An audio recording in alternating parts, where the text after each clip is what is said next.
Comme l'année dernière, l'association des artisans travaillant autour de l'automobile s'est mobilisée pour accompagner les événements religieux. Des équipes de garagistes sont déployées sur l'axe Ziguinchor-Bignona pour réparer gratuitement les véhicules des pèlerins à destination de Touba. Le président de la dite association revient sur l'importance de cette initiative.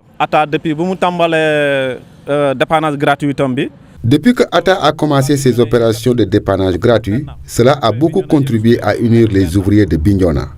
ATA joue un rôle important lors des gamous, des magal et tous les autres grands événements religieux. L'association s'implique beaucoup dans la bonne marche de ces événements.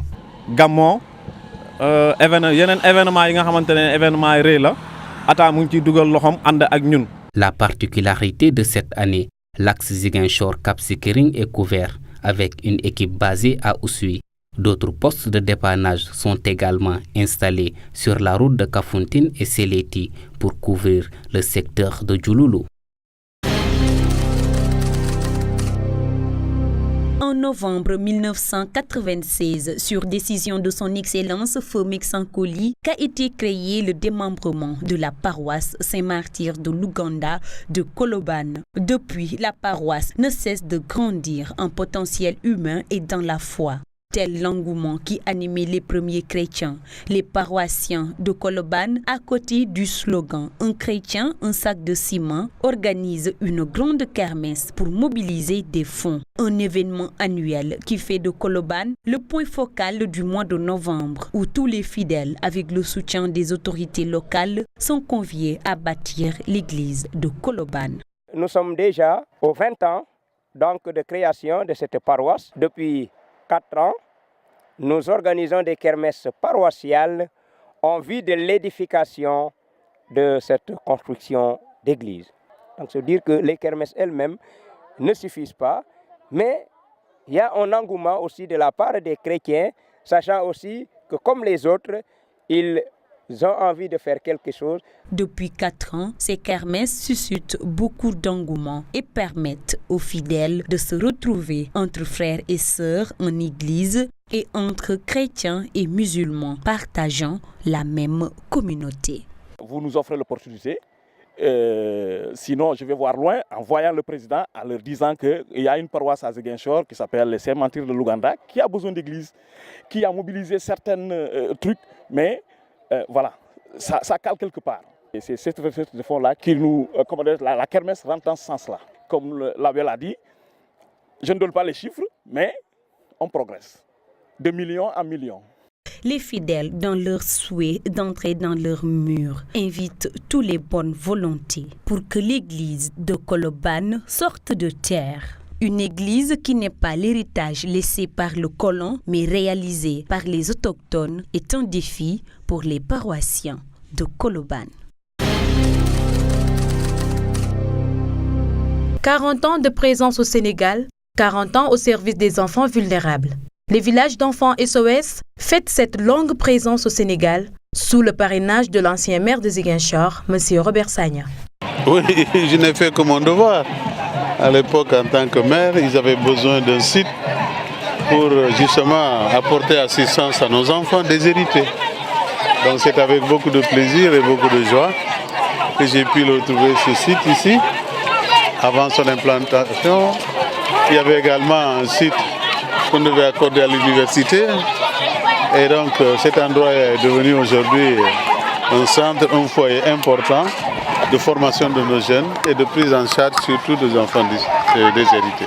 Pour ce 40e anniversaire, le village d'enfants SOS de Ziguinchor a l'honneur de recevoir ses collaborateurs venus de divers horizons, partager leur joie, mais surtout rendre un hommage à ses enfants. Je suis venue à Ziguinchor, bien sûr, c'est pour fêter nos 40 ans, mais aussi c'est pour rendre hommage à tous les enfants, à tout le personnel, à toute l'équipe dirigeante des villages d'enfants SOS à Ziguinchor, qui a commencé à fonctionner il y a bientôt 20 ans et avec beaucoup de satisfaction puisque nous avons pu constater que l'ambiance est toujours là, les enfants sont toujours très joyeux, tout va bien, mettons, mais je sais que la tâche est encore énorme à faire. Je suis là pour témoigner notre solidarité, la solidarité de tous les enfants, la famille, l'entière famille SOS de la Guinée-Bissau vis-à-vis aux enfants et la famille SOS Sénégal. Nous sommes en fait une seule famille.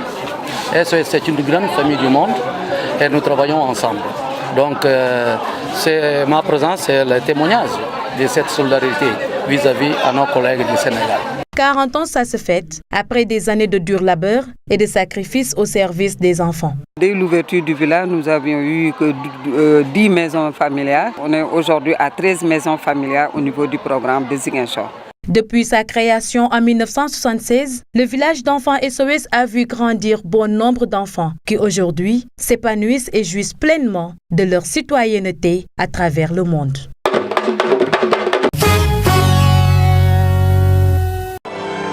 9 jours après son élection, beaucoup de spéculations, mais toujours pas de gouvernement Trump. Mis sous pression par la presse, le président élu des États-Unis a affirmé dans un tweet qu'il était le seul à connaître le nom des finalistes.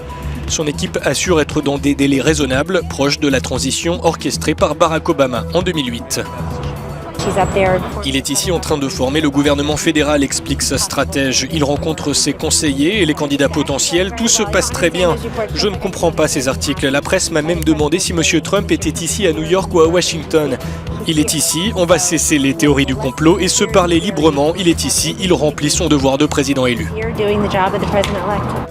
Au jeu des rumeurs, le vice-gouverneur de Caroline du Sud, Henry McMaster, s'est lui-même mis en avant ce mercredi, déclarant à la presse qu'il pourrait devenir ministre de la Justice, alors que Bloomberg évoque Ted Cruz.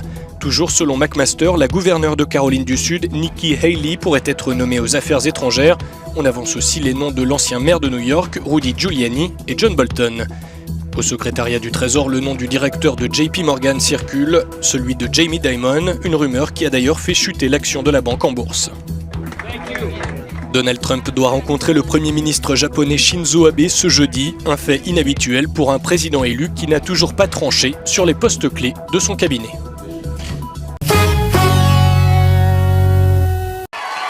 Hillary Clinton s'est exprimée publiquement pour la première fois depuis qu'elle a reconnu sa défaite au lendemain de l'élection présidentielle américaine.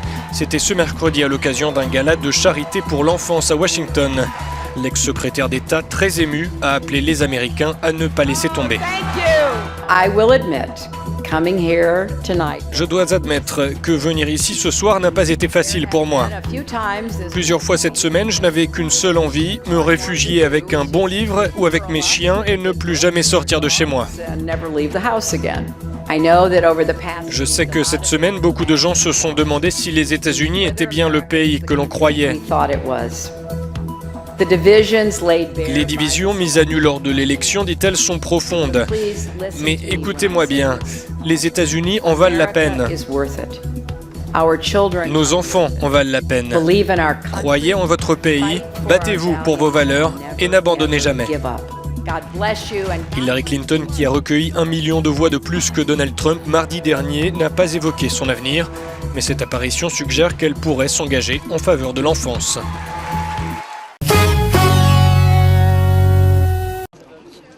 Ouverture ce mercredi de la campagne électorale pour la présidentielle du 1er décembre prochain en Gambie.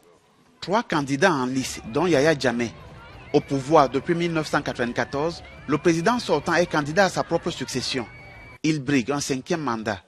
Face à lui, Adama Barrow, soutenu par une coalition de 7 partis politiques de l'opposition qui ont décidé d'unir leurs forces. Dissident du parti au pouvoir, Mama Kandeh a rejoint l'opposition et s'est lancé à la conquête du fauteuil présidentiel sous les couleurs du Congrès démocratique gambien.